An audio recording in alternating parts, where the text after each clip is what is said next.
கர்த்தர் கிறிஸ்துவிடம் இன்றைய நற்செய்தியில் தீர்க்க தரிசனங்கள் நிறைவேறும். மத்திய சுவிசேஷம் 27 அதிகாரம் 6-10 நீங்க பார்த்தீங்கன்னா, யூதாஸ் கரித்து எரிந்து போட்ட காசை கொண்டு என்ன பண்றாங்கன்னா, குயவனுடைய நிலத்தை வாங்குறாங்க அந்நியரை அடக்கம் பண்றதுக்கு. இது ஏற்கனவே சொல்லப்பட்ட ஒரு காரியம். 9வது வசனம் 10வது வசனம் வாசிக்கிறேன் கேளுங்க.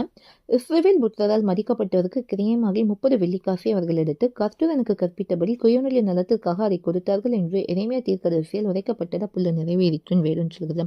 அப்போ என்னன்னா, தீர்க்க தரிசனங்கள் ஒவ்வொன்றும் கரெக்டாக நடக்குது. அவங்க அந்த பணத்தை வச்சு வேறு ஏதாவது நிலத்தை வாங்கலாம். ஆனால் தெளிவாக வேதம் குறிப்பிடுறது குயநொலி நிலம்.